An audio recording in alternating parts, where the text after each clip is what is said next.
जय हिंद दोस्तों, स्वागत है आपका अपने YouTube चैनल पर। रेडियो जजिए आज हम 72वें बीपीएससी टेस्ट सीरीज का सबसे इंपॉर्टेंट सेट करने वाले हैं, जो कि आपका दृष्टि आईएएस के द्वारा जो 72वें बीपीएससी प्रीलिम्स का आपका टेस्ट कराया जा रहा है उसका हम लोग देखेंगे। टेस्ट नंबर आज आपका 18 होने वाला है। ध्यान रखिएगा, वीडियो देखिए पार्ट 1 अब पार्ट 2 के थ्रू आपका होने वाला भैया।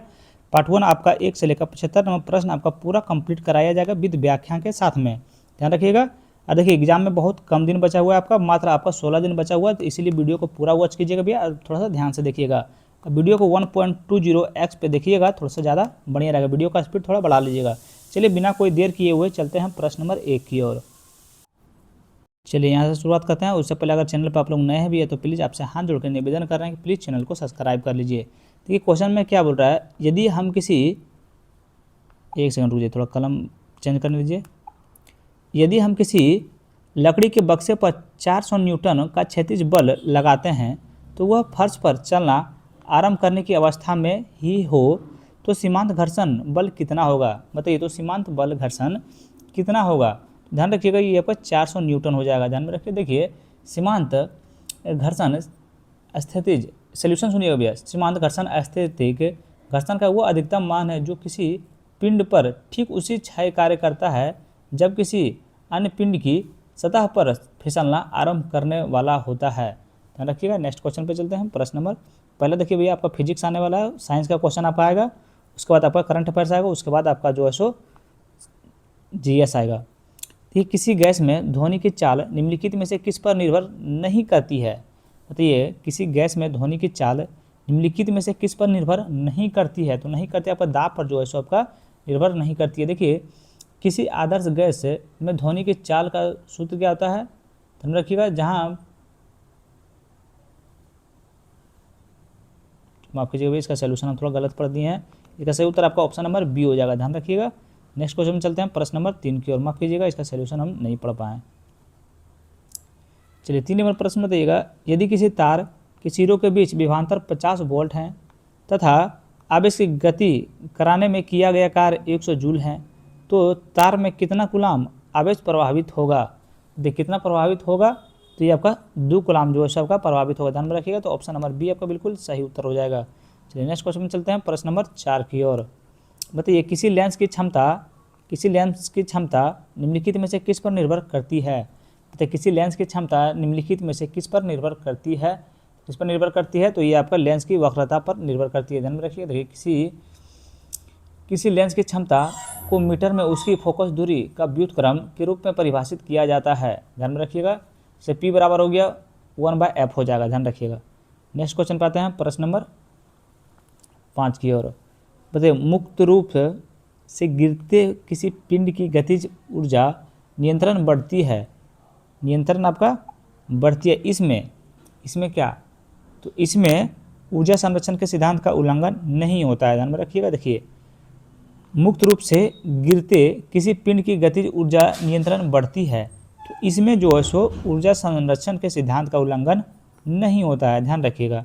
नेक्स्ट क्वेश्चन पे आता है, या आप इसका सोल्यूशन थोड़ा सा सुन लीजिए भी, थोड़ा सा बढ़िया समझ में आ जाएगा। देखिए जब कोई पिंड मुक्त रूप से गिरता है तो उसे सतह की ऊंचाई घटती है तथा उसकी गुरुत्वीय स्थितिज ऊर्जा घटती है। ध्यान में रखिएगा। चलिए नेक्स्ट क्वेश्चन पे आते हैं प्रश्न नंबर, थोड़ा सा प्रॉब्लम होगा भी है क्योंकि इसे साइंस का क्वेश्चन है, फिजिक्स का क्वेश्चन है, फिजिक्स के क्वेश्चन में थोड़ा सा दिक्कत होता है। चलिए 6 नंबर प्रश्न बताइए, किसी विद्युत परिपथ में ओवरलोडिंग कब होती है? बताइए, किसी विद्युत परिपथ में ओवरलोडिंग कब होती है?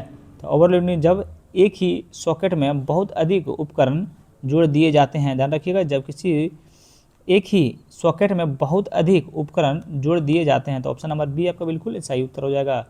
देखिए ओवरलोडिंग तब होती है जब जुड़े हुए बहुत उपकरणों द्वारा ली गई कुल धारा परिपथ की अधिकतम धारा वहन क्षमता से अधिक हो जाती है। ध्यान रखिएगा। नेक्स्ट क्वेश्चन पे आते हैं प्रश्न नंबर 7 के। थोड़ा सा आप लोग को समझ में नहीं आ रहा होगा क्योंकि फिजिक्स का क्वेश्चन है, थोड़ा सा समझिएगा। विराम के जड़त्व का एक उदाहरण है, तो विराम का एक जड़त्व का उदाहरण है, तो इनका उदाहरण जो है सो आपका बस के अचानक चलने से यात्री पीछे की ओर गिरना। ध्यान में रखिएगा, तो विराम का जड़त्व का उदाहरण है। ध्यान में रखिएगा इस चीज़ को। चलिए इसका सोल्यूशन थोड़ा सा देख लेते हैं। तो विराम का जड़त्व किसी पिंड का वह गुण है जिसके कारण वह किसी ब्रह्म बल द्वारा प्रभावित होने तक अपनी विराम अवस्था में बने रहने की प्रवृत्ति रखता है। ध्यान रखिए, जब कोई रुकी हुई बस अचानक चलना आरंभ करती है तो यात्री के शरीर का निचला भाग बस के संपर्क में होता है जब बस के साथ गति करने लगता है। ध्यान में रखिएगा। नेक्स्ट क्वेश्चन पे आते हैं, प्रश्न नंबर 8 की ओर। तो निम्नलिखित में से कौन सा विद्युत चुंबकीय विकिरण में प्रक्षेपित ऊर्जा स्पेक्ट्रम का सर्वोत्तम वर्णन करता है? सबसे सर्वोत्तम वर्णन आपका क्या करता है तो ये आपका इसमें रेडियो तरंगें से लेकर गामा किरणें तक आवृत्तियों के एक विस्तृत परास सम्मिलित हैं। ध्यान में रखिएगा। तो ऑप्शन नंबर सी आपको बिल्कुल सही उत्तर हो जाएगा। नेक्स्ट क्वेश्चन पे चलते हैं। चलिए इसका भी सोल्यूशन थोड़ा सा देखते हैं भैया, तब थोड़ा सा बढ़िया समझ में आ जाएगा। देखिए, विद्युत चुंबकीय स्पेक्ट्रम में विद्युत चुंबकीय विकिरण का संपूर्ण पारस सम्मिलित होता है। यह निम्न आवृत्ति वाली रेडियो तरंग से लेकर उच्च आवृत्ति वाली गामा किरणें तक विस्तृत हैं। ध्यान रखिएगा भैया। नेक्स्ट क्वेश्चन पे आते हैं, प्रश्न नंबर 9 की ओर। हर क्वेश्चन को भैया बड़े अपना डीप में पढ़ा रहे हैं, थोड़ा सा आप लोग इतना कीजिएगा, चैनल को सब्सक्राइब कर लीजिएगा भैया और अपना भाई को सपोर्ट देखिएगा। और जहाँ मेरे से कुछ गलती होगा तब से हाथ जोड़ कर देखिए। अभी हम आपसे माफ़ी मांगते हैं, कहीं गलत अगर मेरे बताइएगा। कोणीय संवेग का बीमीय सूत्र निम्नलिखित में से किसके समान होता है? मतलब निम्नलिखित में से किसके समान होता है? तो देखिए, प्लांक निर्यातांक जो आपका समान होता है। ध्यान में रखिए। देखिए, प्लांक नियतांक कोणीय संवेग का वित्तीय सूत्र समान होता है। ध्यान में रखिएगा। चलिए नेक्स्ट क्वेश्चन पे आते हैं। चलिए प्रश्न नंबर 10 की ओर आते हैं। उसका सोल्यूशन हम नहीं लिखे थे भैया, थोड़ा माफ़ कीजिएगा, उसका सोल्यूशन हम नहीं लिख पाए हैं। 10 नंबर प्रश्न बताइए, तरल गतिकी के अध्ययन में निम्नलिखित में से कौन अस्थायी प्रवाह में श्यान बलों की भूमिका का सर्वोत्तम वर्णन करता है? तो सर्वोत्तम वर्णन वो कौन करता है? तो ये उस दर को प्रभावित करते हैं जिससे प्रवाह बदलती सीमाओं स्थितियों के अनुरूप समायोजित होता है। ध्यान रखिएगा। तो ऑप्शन नंबर बी आपको बिल्कुल सही उत्तर हो जाएगा। देखिए इसके सोल्यूशन सुनते हैं। क्षणिक प्रवाह एक ऐसी प्रवाह अवस्था है जिसमें वेग एवं दाब दोनों तरल गुण समय के साथ बदलते हैं। ध्यान रखिएगा। ऐसे प्रवाह में श्यान बल प्रमुख भूमिका निभाते हैं क्योंकि वे तरल विभिन्न परतों में भिन्न सापेक्षा गति का विरोध करते हैं। ध्यान रखिएगा। नेक्स्ट क्वेश्चन पे चलते हैं, प्रश्न नंबर 11 की ओर। किस पदार्थ में म्यूरिएटिक अम्ल के नाम से जाना जाता है? बताइए, किस पदार्थ को म्यूरिएटिक अम्ल के नाम से जाना जाता है? तो अम्ल के नाम से आपका कौन जाना जाता है? तो आपका हाइड्रोक्लोरिक अम्ल जाना जाता है। ध्यान में रखिएगा। देखिए, म्यूरिएटिक अम्ल हाइड्रोक्लोरिक अम्ल का समान व्यावसायिक नाम है। ध्यान में रखिएगा। देखिए, ऐतिहासिक रूप से म्यूरिएटिक शब्द लैटिन शब्द यूरिया से व्युत्पन्न हुआ है। इसका अर्थ लवण जल या खारा जल, क्योंकि हाइड्रोक्लोरिक अम्ल मुख्यतः साधारण नमक से प्राप्त किया जाता है। ध्यान रखिएगा। नेक्स्ट क्वेश्चन में चलते हैं, प्रश्न नंबर 12 की ओर। कृत्रिम वर्षा मेघ विषन के मुख्यतः कौन से उत्तरदायी हैं? तो कृत्रिम वर्षा हेतु मुख्यतः कौन उत्तरदायी हैं? कौन उत्तरदायी है? तो आपको सोडियम क्लोराइड और सिल्वर आयोडाइड है। ध्यान में रखिएगा। तो ऑप्शन नंबर ए आपका बिल्कुल सही उत्तर हो जाएगा। देखिए, मेघ के विजन तकनीकी का उपयोग बादलों के उपयुक्त कणों को प्रवेश कराकर वर्षण को बढ़ाने हेतु किया जाता है। ध्यान में रखिएगा। जिसमें सिल्वर आयोडाइड का समानता उपयोग किया जाता है क्योंकि इसकी क्रिस्टलीय संरचना हिम के समान होती है, जिसमें हिम क्रिस्टलों के निर्माण को समर्थन मिलता है। चलिए नेक्स्ट क्वेश्चन पे आते हैं, प्रश्न नंबर 13 की। अगर फिर से आप लोग को सॉल्यूशन सुनना है भैया तो ये 10 सेकंड के लिए वीडियो पीछे कीजिए और सुन लीजिए। हमको पता है आप लोग को वीडियो समझ में नहीं आ रहा होगा क्योंकि ये फिजिक्स का है। फिजिक्स का क्वेश्चन बहुत कम लोगों को समझ में आता है। चलिए अगला नंबर प्रश्न बताइएगा। देखिए, अक्साली प्लेटिन धातु यौगिक का उपयोग किसके उपचार हेतु किया जाता है? किसके उपचार हेतु किया जाता है? तो आपका कार्सिनोमा का यानी कैंसर में आपका उपचार किया जाता है। ध्यान में रखिएगा। देखिए, ऑक्सैली प्लेटिन एक प्लाज्मा आधारित कैंसर रोधी औषधि है जिसमें कीमोथेरेपी में व्यापक रूप से उपयोग किया जाता है, यानी कैंसर में व्यापक रूप से उपयोग किया जाता है। ध्यान रखिएगा। नेक्स्ट क्वेश्चन पे चलते हैं। 14 नंबर प्रश्न बताइए, साबुन को पारदर्शी बनाने हेतु सामान्यतः किस रासायनिक यौगिक का उपयोग किया जाता है? बताइए, साबुन को पारदर्शी बनाने हेतु सामान्यतः किस रासायनिक यौगिक का उपयोग किया जाता है? तो किस रासायनिक यौगिक का आपको उपयोग किया जाता है? तो ये आपका जैसा ग्लिसरीन का आपको उपयोग किया जाता है, ध्यान में रखिए। देखिए ग्लिसरीन का पारदर्शी साबुन का निर्माण में मुख्यतः उपयोग किया जाता है, ध्यान रखिएगा। नेक्स्ट क्वेश्चन पे आते हैं, प्रश्न नंबर 15 की ओर। बताइए ग्रीष्मकाल में मिट्टी के बर्तनों में जल प्रायः क्यों रखा जाता है? बताइए ग्रीष्मकाल में मिट्टी के बर्तनों यानी कि सुराही या मटका में जल प्रायः क्यों रखा जाता है? तो क्यों रखा जाता है? तो वाष्पीकरण शीतन को सुगम बनाने हेतु, ध्यान में रखिएगा। देखिए मिट्टी के बर्तन सरंध्र मिट्टी से बने होते हैं, उसमें अनेक सूक्ष्म छिद्र होते हैं। थोड़ी मात्रा में जल इन छिद्रों से रिसकर बर्तन की साझा सतह तक पहुंच जाता है, ध्यान रखिएगा। चलिए नेक्स्ट क्वेश्चन पे आते हैं, प्रश्न नंबर 16 की ओर।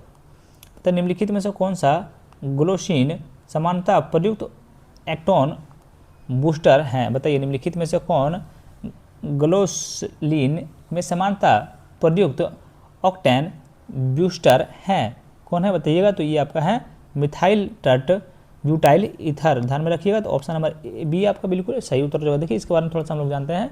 देखिए ऑस्टन संख्या इंजन दहन के दौरान ईंधन के अस्फोटन के प्रति प्रतिरोधकता को दर्शाती है, ध्यान में रखिएगा। नेक्स्ट क्वेश्चन आते हैं, प्रश्न नंबर 17 की ओर। हमको पता है ये आप लोग को समझ में नहीं आ रहा होगा, थोड़ा सा आगे बढ़िए भैया। उसके बाद करंट अफेयर्स आएगा, उसके बाद आप लोग को पढ़ने में मजा आएगा, उसके बाद आपका जीएस भी आएगा, तो पढ़ने में मजा आएगा। देखिए पीएच बीवी क्या पीला बीटा हाइड्रोक्सीब्यूटेरेट को बीटा हाइड्रोक्सीबिलेटर का मुख्यतः किस में उपयोग किया जाता है? बताइए किस में उपयोग किया जाता है? तो ये आपका चिकित्सीय प्रोत्साहन एवं नियंत्रण औषधि विमोचन प्रणालियों में उपयोग किया जाता है, ध्यान में रखिए। माफ़ कीजिएगा थोड़ा सा यहाँ अगर पढ़ने में हमसे मिस्टेक हुआ होगा तो प्लीज़ आपसे हाथ जोड़कर हम माफ़ी मांगते हैं। चलिए प्रश्न नंबर चलते हैं 18 की ओर। बताइए कौन सा कथन एल्काइन के रासायनिक व्यवहार का सर्वोत्तम वर्णन करता है? बताइए कौन सा कथन एल्काइन के रासायनिक व्यवहार का सर्वोत्तम वर्णन करता है? बताइए कौन करता है? तो ये आपका करते हैं, ध्यान में रखिएगा। इनमें से कम कार्बन त्रिअवंध होता है तथा ये रासायनिक रूप से क्रियाशील होते हैं, ध्यान में रखिएगा। देखिए इसमें कम से कम एक कार्बन त्रिअवंध होता है तथा ये रासायनिक रूप से क्रियाशील होते हैं, ध्यान में रखिएगा। तो ऑप्शन नंबर बी आपका बिल्कुल सही उत्तर हो जाएगा। नेक्स्ट क्वेश्चन पे आते हैं, प्रश्न नंबर 19 की ओर। निम्नलिखित में से किस तत्व का आयनन विभव सर्वाधिक है? तो निम्नलिखित में से किस तत्व का आयनन विभव सर्वाधिक है?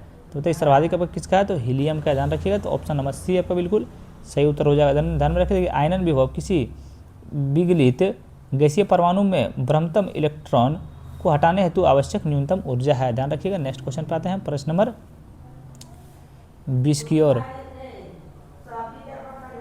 बताइए एक परवल बफर विलयन तैयार करने हेतु किस संयोजन का उपयोग किया जाता है?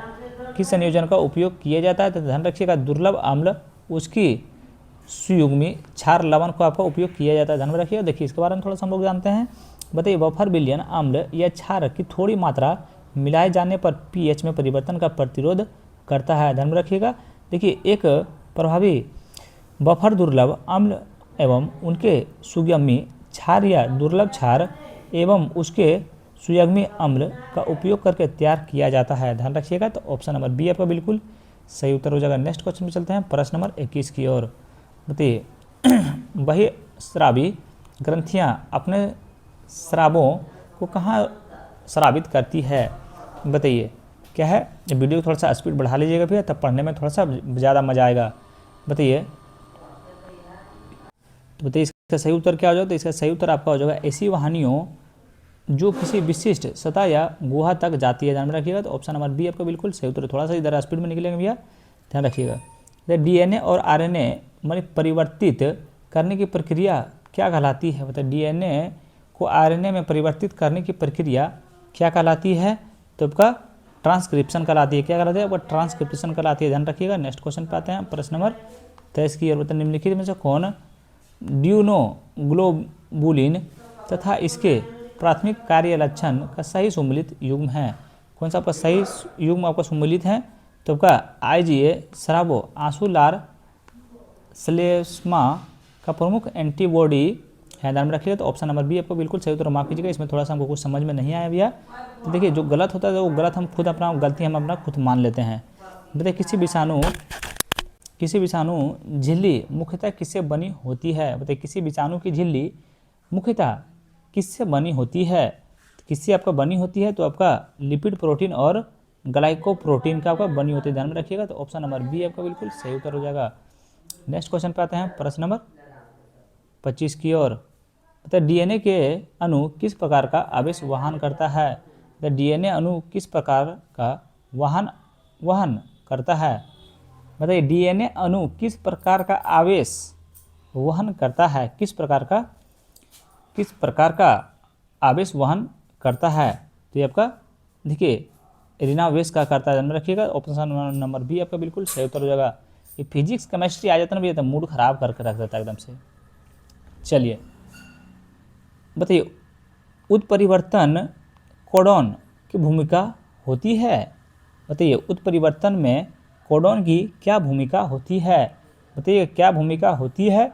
तो कोडॉन अनुक्रमण में परिवर्तन से एक भिन्न अमीनो अम्ल या स्टॉप कोडॉन बन सकता है, ध्यान रखिएगा। देखिए कोडॉन अनुक्रम में परिवर्तन में से एक भिन्न अमीनो अम्ल या स्टॉप कोडॉन बन सकता है, ध्यान रखिएगा। तो ऑप्शन नंबर सी आपका बिल्कुल सही उत्तर हो जाएगा। नेक्स्ट क्वेश्चन आते हैं प्रश्न नंबर 27 की ओर। थोड़ा सा इधर फास्ट निकलेंगे भैया। पौधों में गैर संवहनी ऊतक की खोज का प्राथमिक किसने की है। बताइए पौधों में गैर संवहनी ऊतक की खोज सर्वप्रथम किसने की है। तो सर्वप्रथम आपका हेडविग ने की है, ध्यान में रखिएगा। नेक्स्ट क्वेश्चन पर है किस फसल की ब्रह्मा फल भित्ति का उपयोग किया जाता है। बताइए किस फल की ब्रह्मा फल भित्ति का उपयोग किया जाता है। किसका फल भित्ति का उपयोग किया जाता है, तो आपका किया जाता है, ध्यान में रखिएगा, टमाटर का, ध्यान में रखिएगा। देखिए टमाटर फल की ब्रह्मा फल भित्ति का उपयोग किया जाता है, ध्यान में रखिएगा। नेक्स्ट क्वेश्चन पे आते हैं प्रश्न नंबर 29 की ओर। बताइए कुशिंग सिंड्रोम किस ग्रंथि या हार्मोन से संबंध है। बताइए कुशिंग सिंड्रोम किस ग्रंथि या हार्मोन से संबंधित हैं। बताइए किससे संबंधित हैं, तो ये आपका देखिए अधिवृक्क ग्रंथि से आपका संबंधित है, ध्यान रखिएगा। ऑप्शन नंबर बी आपका बिल्कुल सही उत्तर होगा। नेक्स्ट क्वेश्चन देखिए एजोस्पर्मिया शब्द का क्या अर्थ है। बताइए एजोस्पर्मिया शब्द का क्या अर्थ है, तो आपका वीर्य में शुक्राणु की पूर्ण अनुपस्थिति, ध्यान में रखिएगा। तो ऑप्शन नंबर सी आपका बिल्कुल सही उत्तर हो जाएगा। नेक्स्ट क्वेश्चन पे आते हैं प्रश्न नंबर 31 की ओर। बताइए भारतीय राष्ट्रीय कांग्रेस के लाइटनिंग कंडक्टर किसे माना जाता है। बताइए किसे माना जाता था। भारतीय राष्ट्रीय कांग्रेस का लाइटनिंग कंडक्टर किसे माना जाता था। बताइए किसे माना जाता था, तो ये आपका ए.ओ. होम को माना जाता था, ध्यान में रखिएगा। नेक्स्ट क्वेश्चन पे आते हैं प्रश्न नंबर 1 लाइनर क्वेश्चन है भैया। तो महात्मा गांधी ने दीनबंधु की उपाधि किसे दी थी। आप देखिए यहाँ से पढ़ने में हम लोग को थोड़ा सा मजा आएगा। बताइए महात्मा गांधी ने दीनबंधु की उपाधि किसे दी थी। सबको पता है भैया, देखिए किसे दी थी, तो आपका C.F. एंड्रयूज को दिए थे, ध्यान में रखिएगा। तो ऑप्शन नंबर ए आपका बिल्कुल सही उत्तर हो जाएगा, ध्यान रखिएगा। तो दीनबंधु अर्थात निर्धात मित्र की उपाधि महात्मा गांधी द्वारा चार्ल्स फ्रेडियर एंड्रयूज को उनके मानवीय कार्यों की सराहना करने हेतु प्रदान की गई थी, ध्यान रखिएगा। नेक्स्ट क्वेश्चन पे आते हैं प्रश्न नंबर 33 की ओर। बताइए the philosophy of the bomb पुस्तक किसके द्वारा लिखी गई थी।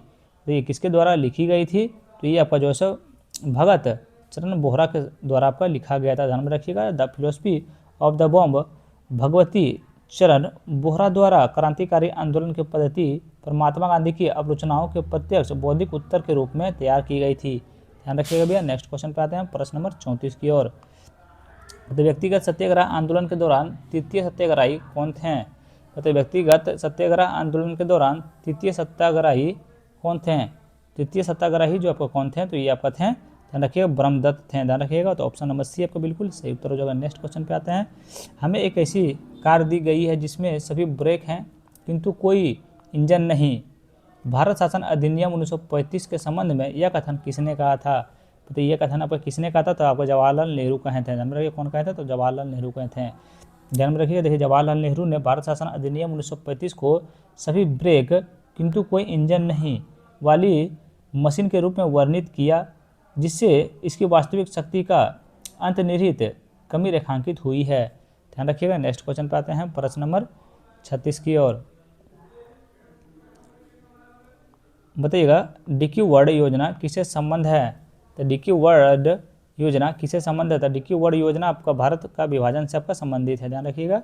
नेक्स्ट क्वेश्चन पे चलते हैं भैया। जानते हैं भैया, अभी देखिए 1 बज रहा है, अभी हम अभी तक खाना नहीं बनाया है। देखिए अभी खाना बनाए हैं क्योंकि मम्मी का तबीयत खराब है, खाना हमें को बनाना पड़ेगा। भारत की स्वतंत्रता किस अधिनियम पर आधारित थी?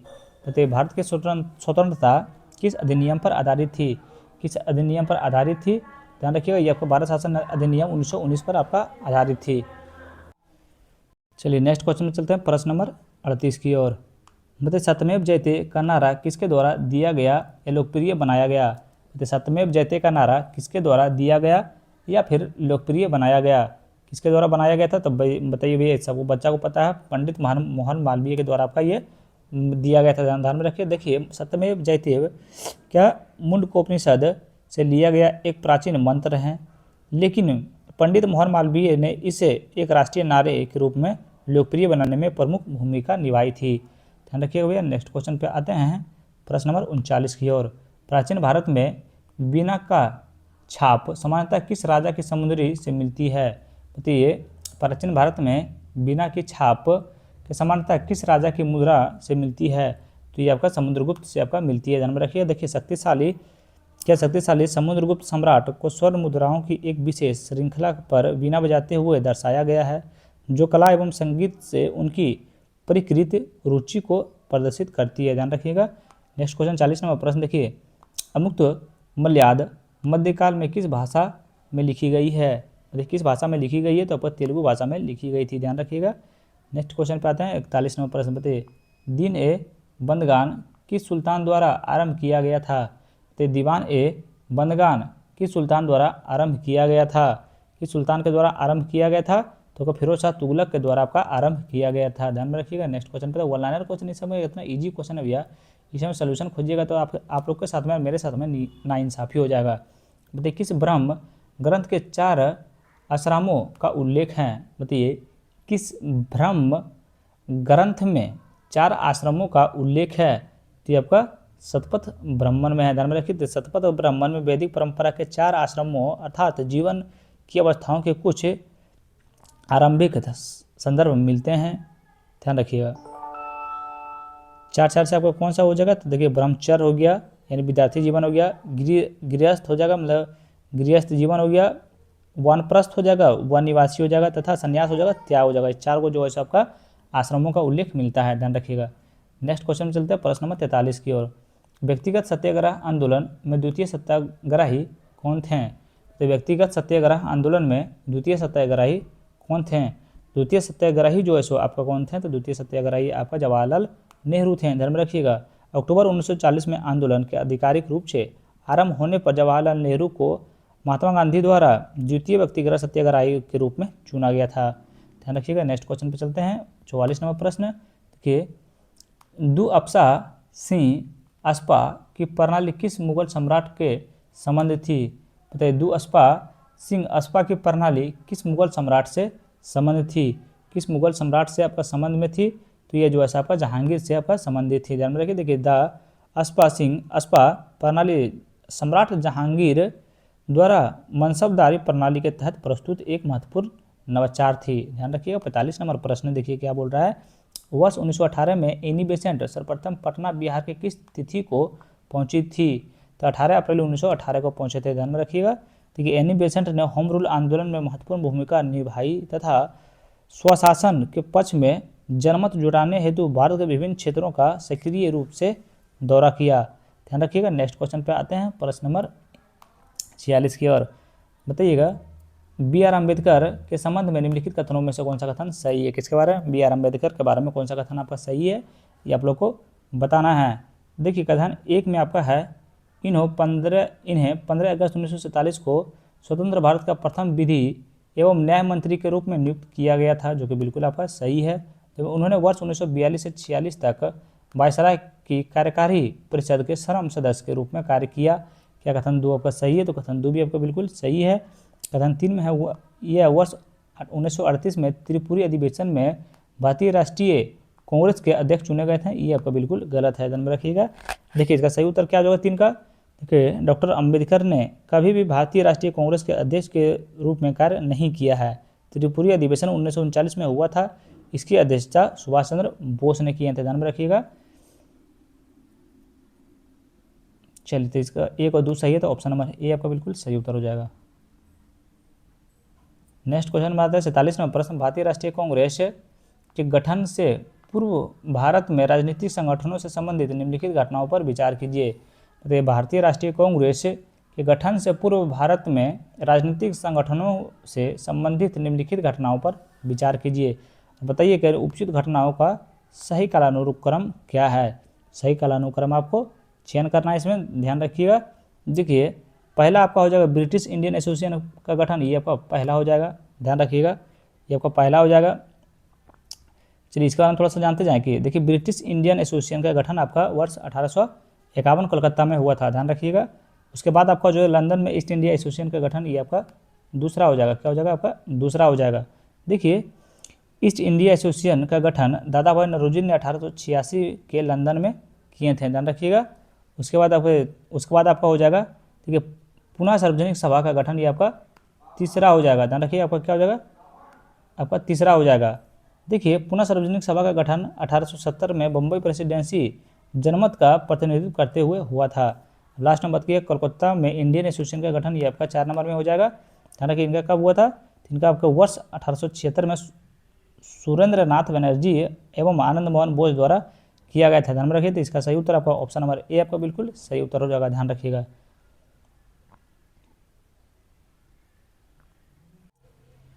सहायक संधि प्रणाली के विषय में निम्नलिखित में से कौन सा कथन सही है। सहायक संधि प्रणाली के विषय में निम्नलिखित में से कौन सा कथन आपका सही है। तो सही कथन को आप लोग को क्या करना है? चुनना है। बताइए, देखिए, कथन 1 में इसे लॉर्ड वेलेस्ली द्वारा वर्ष 1798 में प्रस्तुत किया गया था। क्या कथन 1 आपका सही है? नहीं, तो कथन 1 आपका बिल्कुल सही है भैया। सहायक संधि प्रणाली के विषय में ध्यान रखिएगा, यहाँ क्वेश्चन पर ध्यान रखिए, क्वेश्चन क्या बोल रहा है। 2 में सहायक संधि स्वीकार करने वाला प्रथम भारतीय राज्य हैदराबाद था। क्या कथन 2 आपका सही है? तो कथन 2 भी आपका बिल्कुल सही है, ध्यान रखिए। हैदराबाद के निजाम वर्ष 1798 में सहायक संधि को स्वीकार करने वाला प्रथम भारतीय शासक था, ध्यान रखिए। 3 में आपका यह प्रणाली के अंतर्गत भारतीय शासकों को किसी ब्रिटिश नियंत्रण के बिना अपने स्वयं के स्वतंत्रता सशस्त्र बल रखने की अनुमति थी। क्या कथन 3 आपका सही है? तो कथन 3 आपका बिल्कुल गलत है, ध्यान रखिएगा। तो सहायक संधि प्रणाली के विषय में कथन 1 और 2 आपका सही है, आप लोग याद कर लीजिएगा। 1 और 2 आपका ऑप्शन नंबर ए में है। नेक्स्ट क्वेश्चन देखते हैं 50 नंबर 49 की ओर। बताइए, मुगल दरबार में आए विदेशी यात्रियों के संबंधित निम्नलिखित घटनाओं पर विचार कीजिए। ध्यान रखिएगा, सही कालानुक्रम में व्यवस्थित करना है, ध्यान रखिए। पहला कौन सा हो जाएगा? तो पहला आपका हो जाएगा, ध्यान रखिएगा, कि पहला हो जाएगा ये, फिर दूसरा हो जाएगा, तीसरा हो जाएगा, चौथा हो जाएगा। देखिए, ऑप्शन नंबर ए हो जाएगा, आप लोग याद कर लीजिएगा। ठीक है, मुगल दरबार में आए विदेशी यात्रियों से संबंधित पहला, अकबर के दरबार में रिल्फिच का आगमन हुआ था। दूसरा अकबर के दरबार में जॉन मिल्टन हॉल का आगमन हुआ था। तीसरा में जहांगीर के दरबार में विलियम्स हॉकिंस का आगमन हुआ था। जहांगीर के दरबार में प्रथम आधिकारिक अंग्रेज राजदूत के रूप में सर थॉमस रो का आगमन हुआ था, ध्यान रखिए। तो ऑप्शन नंबर ए आपका बिल्कुल सही उत्तर हो जाएगा। नेक्स्ट क्वेश्चन पाते हैं प्रश्न नंबर 50 की ओर। बताइए, आज़ाद हिंद फौज INA का गठन एवं नेतृत्व से संबंधित निम्नलिखित घटनाओं पर विचार कीजिए। क्या करना है? निम्नलिखित घटनाओं पर आप लोग को विचार करना है, बताना है कि कौन सा कथन आपका सही है। देखिए, एक में किसके बारे में? आज़ाद हिंद फौज INA का गठन एवं नेतृत्व से संबंधित हैं। तो भारत प्रथम आज़ाद हिंद फौज का गठन 1942 में रास बिहारी बोस के नेतृत्व में हुआ था। क्या कथन 1 आपका सही है? तो ध्यान रखिए, कथन 1 जो है सबका बिल्कुल सही है। कथन 2 में सुभाष चंद्र बोस ने जुलाई 1943 में INA के नेतृत्व का ग्रहण किया था। कथन 2 भी आपका बिल्कुल सही है।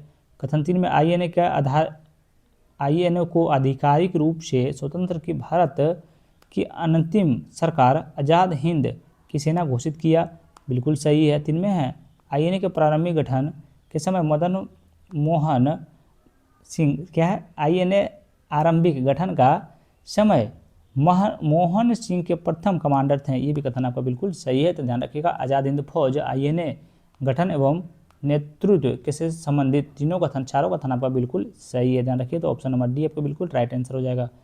नेक्स्ट क्वेश्चन पे आते हैं प्रश्न नंबर 51 की। निम्नलिखित में से कौन सा सही सुमेलित आपका नहीं है? कौन सा आपका सही सुमेलित इसमें नहीं है?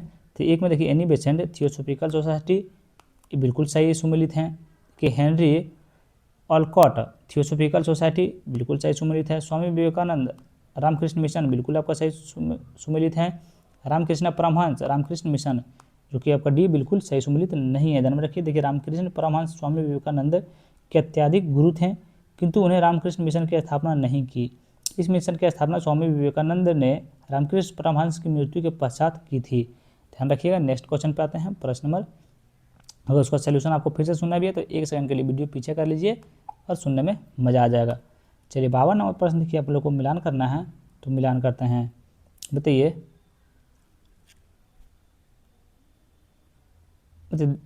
आज़ाद दस्ता मिलान करना, देखिए क्या क्रांतिकारी संगठन है और संस्थापक प्रमुख नेता है। बताइए आज़ाद दस्ता, इसका जगह आपका प्रमुख नेता कौन था? तो आपका जयप्रकाश नारायण थे। कौन थे आपका? जयप्रकाश नारायण थे। बताइए हिंदुस्तान रिपब्लिकेशन एसोसिएशन, इनका आपका संस्थापक कौन थे? तो आपका सचिंद्र नाथ सन्याल थे। सचिंद्र नाथ सन्याल आपका एक में हो जाएंगे। तो इंडियन रिपब्लिकेशन आर्मी, तो इनका कौन सा हो जाएगा? तो इनका देखिए सूर्यसेन थे। सूर्यसेन थे, इनका संस्थापक कौन थे या प्रमुख नेता कौन थे? तो आपको सूर्यसेन थे। तो अनुशीलन समिति का आपका देखिए प्रथम नाथ मित्र थे। ध्यान रखिएगा। देखिए आप लोग मिलान कर लीजिएगा भैया, ध्यान रखिएगा, इसको याद थोड़ा सा कर लीजिएगा, बहुत इंपॉर्टेंट क्वेश्चन है।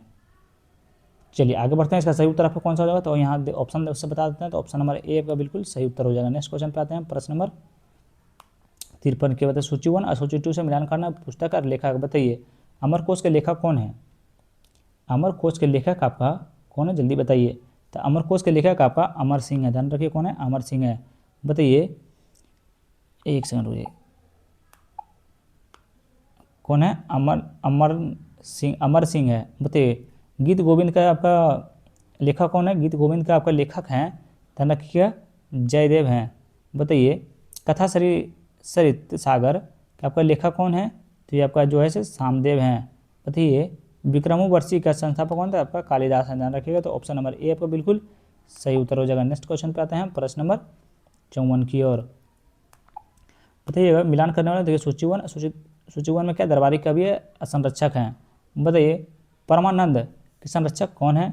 परमानंद के आपका संरक्षक कौन है? जल्दी बताइए। तो इनका संरक्षण आपका जो है शिवाजी हैं। कौन है आपका इनका संरक्षण? आपका शिवाजी हैं। ध्यान रखिएगा। बताइए आगा हसन अनामत के आपका संरक्षक कौन है? तो इनके संरक्षक आपका जो हैं सो हो जाएंगे वाजिद अली शाह हैं। ध्यान रखिएगा।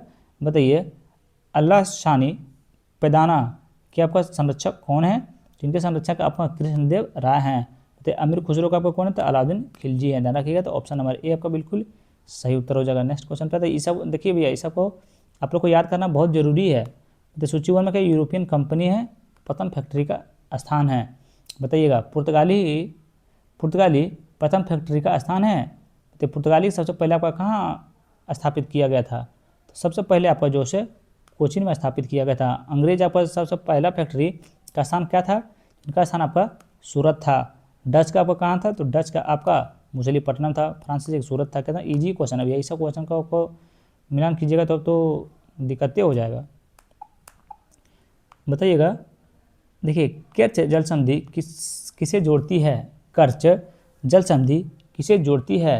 कर्च जल संधि जो है आपका काला सागर को अजोब सागर से जोड़ती है। ध्यान रखिएगा। तो ऑप्शन नंबर ए आपका बिल्कुल सही उत्तर हो जाएगा। नेक्स्ट क्वेश्चन पे 57 नंबर प्रश्न है। देखिए 57 नंबर प्रश्न बताइएगा। देखिए यहली गुब्बी ज्वालामुखी कहाँ स्थित है? बताइए यहली गुब्बी ज्वालामुखी कहाँ स्थित है? तो ये आपका जो है इथोपिया में स्थित है। ध्यान रखिए 1 लाइनर क्वेश्चन है भैया, इस पर उतना जोड़ नहीं देना है। तो निम्नलिखित में से किस जल संधि को पेलोपोनीज के द्वार के नाम से जाना जाता है? बताइए निम्नलिखित में से किस जल संधि को पेलोपोनीज का द्वार के रूप में जाना जाता है? द्वार के नाम से जाना जाता है।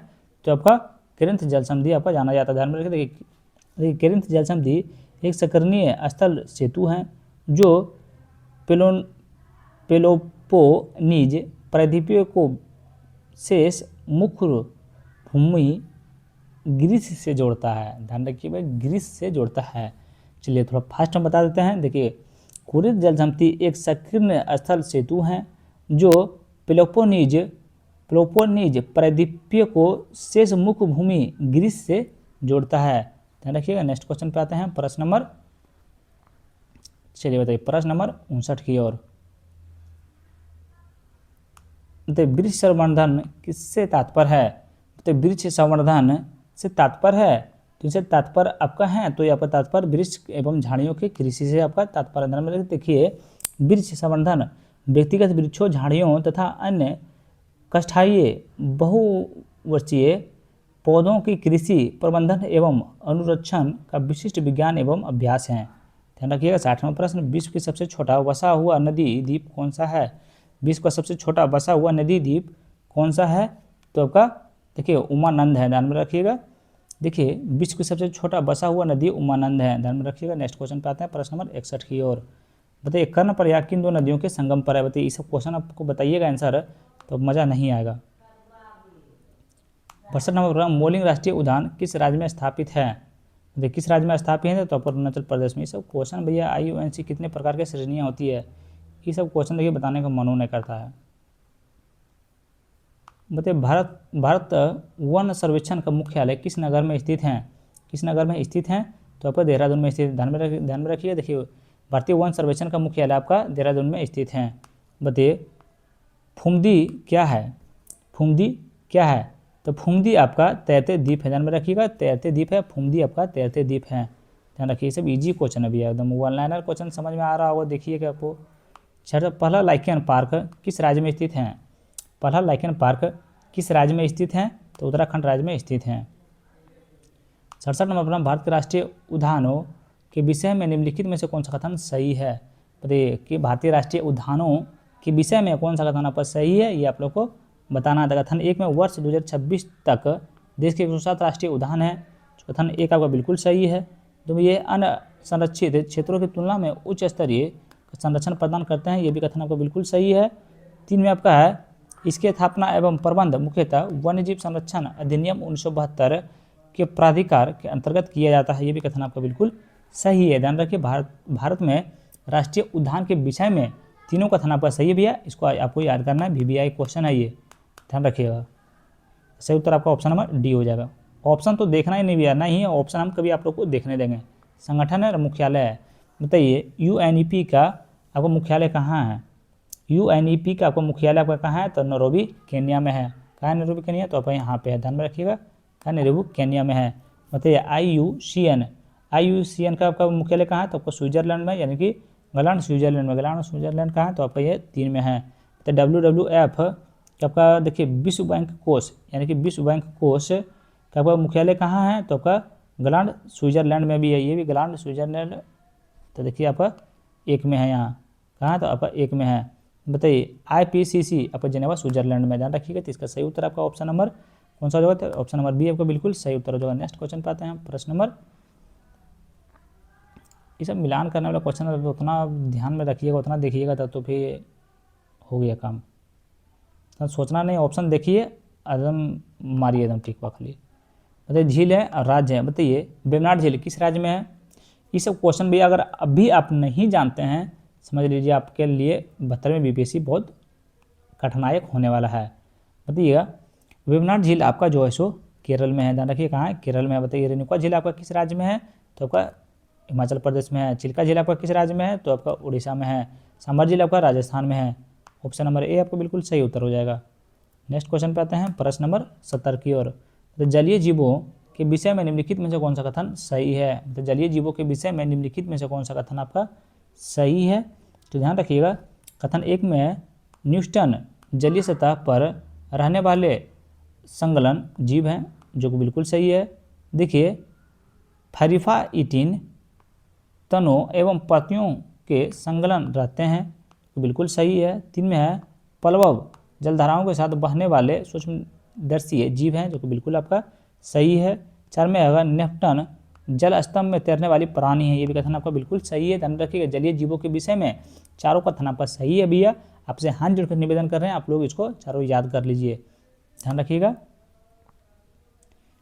71 नंबर प्रश्न बताइए प्रायद्वीपीय नदियों के संबंध में निम्नलिखित कथनों पर विचार कीजिए। ध्यान रखिएगा अगर कौन सा कथन आपका सही है फिर गलत है आपको पता चल जाएगा क्वेश्चन देखते ही।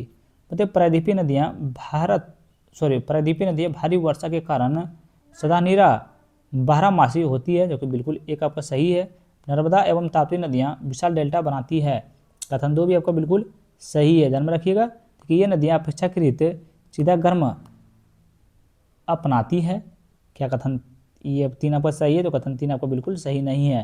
देखिए नर्मदा, इसका सही उत्तर हम लोग 3 का देखेंगे तो क्या हो जाएगा, नर्मदा एवं ताप्ती भ्रंश घाटियाँ से होकर बहती है तथा विशाल डेल्टा के बजाय ज्वारनदमुख यानी कि एस्चुरी बनाती है। ध्यान में रखिए क्या बनाती है, एस्चुरी बनाती है।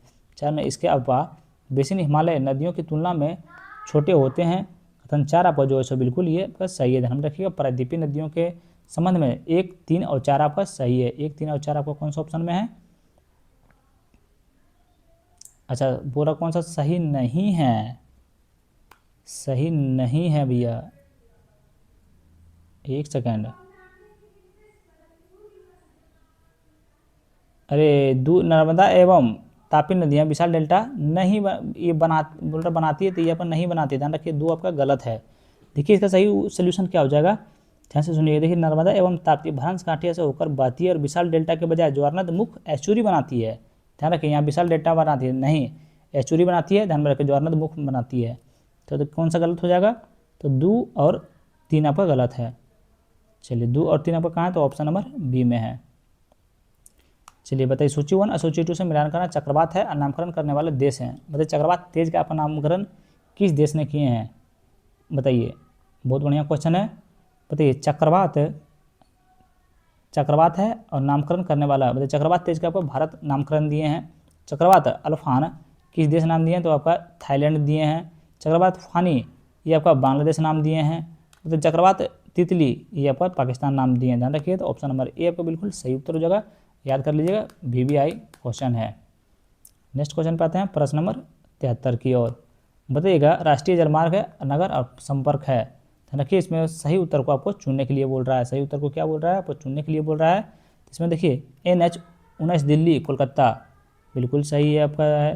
ध्यान रखिएगा NH27 पोरबंदर और से सिलचर बिल्कुल सही सुमिलित है। NH44 श्रीनगर से कन्याकुमारी बिल्कुल सही सुमिलित है। NH48 से दिल्ली चेन्नई बिल्कुल आपका सही सुमिलित है। क्या बोल रहा था, देखिए NH19 दिल्ली से कोलकाता को जोड़ता है, बिल्कुल सही है। NH27 गुजरात के पोरबंदर से असम के सिलचर तक विस्तृत है, बिल्कुल आपको जोड़ता है। NH44 श्रीनगर से कन्याकुमारी को जोड़ता है, बिल्कुल सही है। NH48 दिल्ली को चेन्नई से जोड़ता है, बिल्कुल सही है। ध्यान रखिएगा तो ऑप्शन नंबर सी आपका बिल्कुल सही उत्तर हो जाएगा। उपयुक्त सभी सही है। नेक्स्ट क्वेश्चन देखिए, बहुत क्वेश्चन है, छोटा आ गया भैया। भारत का सबसे छोटा नदी बेसिन है, तो भारत का सबसे छोटा नदी बेसिन है तो आपका देखिए अरवरी नदी है। ध्यान में रखिए कौन सा है, अरवरी नदी है। देखिएगा देखिए राजस्थान के अलवर जिले में स्थित अरवरी नदी के एक अत्यंत छोटे बेसिन क्षेत्र को आच्छादित करती है। ध्यान रखिए। नेक्स्ट क्वेश्चन आते हैं प्रश्न नंबर 75 की और आज का आखिरी नंबर प्रश्न होने वाला है। अगर चैनल को आप लोग अभी तक सब्सक्राइब नहीं किए तो प्लीज़ चैनल को सब्सक्राइब कर लीजिए। तो ब्लू लाइन किन दो देशों के बीच स्थित हैं, बताइए ब्लू लाइन किन देशों के बीच स्थित हैं, तो ब्लू लाइन आपका जो है सो देखिए लेबनान और इजराइल के बीच में आपका स्थित है। ध्यान में रखिए देखिए ब्लू लाइन संयुक्त राष्ट्र द्वारा 7 जून 2000 को स्थापित एक प्रकाशित एक सीमा निर्धारण करती है। इस क्षेत्र में शांति एवं स्थिरता की निगरानी हेतु लेबनान एवं इजराइल के बीच के सीमा के रूप में कार्य करती है। ध्यान रखिएगा। वीडियो आप लोग को अच्छा लगा हो गया तो please like comment share and subscribe जरूर करें। Thank you so much, thank you so much, thank you so much. Love you, love you भाई एवं बहनों, BAHNO।